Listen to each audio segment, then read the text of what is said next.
දැන් අනුරාධපුරේම ගිහලා වැව්වල නාලා තිනව නේද? ඔය නානේ උන්ගේ 90%ක් වැවේ චූදාලා එන්නේ. තමා කක්ක දානේ වුණොත් ඉන්නවා. හරි 90%ක් එවුන් දානවා. විශේෂයෙන් වැව්වල චූදාන්නේ ගෑනු කට්ටිය. දැන් ට්‍රිප් එකක් යනකොට පිරිමි සෙට් එකට චූබරක් ඇදුනහම ඩ්‍රයිවර්ට කියනවනේ මචං ඔය කැලයක් තියෙන තැනකින් පොඩ්ඩක් නවත්තහන්. එහෙම කියලා කියපුවා මොකද වෙන්නේ? ඩ්‍රයිවර් නවත්තනවා කොල්ලෝ ටික ටක් ගාලා වනගත වෙනවා. සමහරට ඩ්‍රයිවරුත් ඒත් එක්කම ගිහිල්ලා කට්ටියම මේ රක්සිතේට චූදාලා එනවා. හරිද? ගෑනු කට්ටියට එහෙම යන්න බෑනේ. දැන් කොල්ලෙකුට ලයිට් කණුවක් වුණත් එකයි පොඩ්ඩක් එහෙම එමුවා වුණා නම් හරි. නේද? වාහනයක ටයර් එකකුත් ඇති. ලොරි එක වගේ පොඩ්ඩක් මුවා වෙලා වැඩේ කරගන්න පුළුවන්. ගෑනු කට්ටියට එහෙම බෑනේ. ගෑනු කට්ටියට එහෙම බෑ. මොකද බැරි වෙලා කවුරුවත් වීඩියෝවත් කරොත් එහෙම. නේද? කට්ටියගේ ඔයා YouTube එකේ ඉන්නවා අපි දැක්කා. චූදානවා. එහෙම කියයිනේ. එහෙනම් ගෑනු කට්ටිය එහෙම කරන්නේ නැහැ. හුඟක් කට්ටිය. ඉතින් ගෑල් ළමයින්ට එහෙම දැන් බර දරා ගන්න බෑනේ. ඉතින් වැඩි හිටියෙකුට කියනවා කාටද කියන්නේ? අම්මේ චූබරයි. ලොකු අම්මේ, කිරි අම්මේ චූබරයි. ඒ කට්ටිය දන්නවා දැන් ක්‍රමේ. ඒ කට්ටියත් කලින් ට්‍රිප් ගිහින් තියෙනවනේ.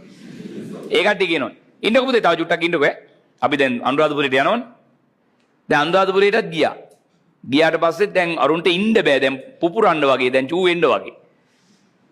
අම්මේ අර චූ දානවා කිව්වේ. ඉන්නකො පුතේ දැන් නාන්න යනවනේ. හරි. දැන් කොහෙද දාන්න හදන්නේ? වැවේ තමයි දාන්න යන්නේ. දැන් ඉතින් මොකද වෙන්නේ? කට්ටිය ඇඳගත්තා. ඇඳුම් ටික වැවට බැස්සා. බැස්ස ගමන් කරන්නේ ගෑනු කට්ටිය මොකද්ද? අංක එකට චූ දානවා. ඔය වැවකට ගෑනු කෙනෙක් බහැපු ගමන් ඒ කිට්ටුවේ ඉන්නකො. ඉන්නකොට ඔයාලට තේරෙනවා වතුර රස්නේ වගේ කියලා. Oh my god! Wow!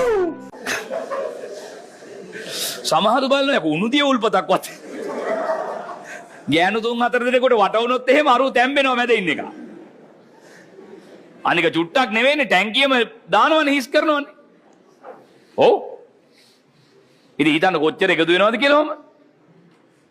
දැන් සමහර කොල්ලෝ ඉන්නවා චූදාන එක පැත්තකින් තියන්නකෝ. සමහරව මොකද කරන්නේ? ඔය බලන්න හොඳට වැව්වල පීනනකොට සෙට් එකෙන් එකෙක් මිදිලා ඈතට පීනගෙන යනවා. දැකලා තියෙද? ඌ ඈතට පීනගෙන ගිහිල්ලා ඌ බලන්න හොඳට බැලුවොත් එමු යට ගිහින් උඩ එනවා. ඒ කලිසම ගලවන්න. ඊට පස්සෙ වටපිට බල බල ඉන්නවා. හොඳට බලන්න. වටපිට බල බල ඉන්නවා. ඇයි? එකක් ඇවිල්ලා පාවුනොත් එහෙම. එකක් ඇවිල්ලා පාවුනොත් එහෙම. සමාල්ලාට මොකද කරන්නේ? පාවුනොත් එහෙම. ජබ්බ ජබ්බ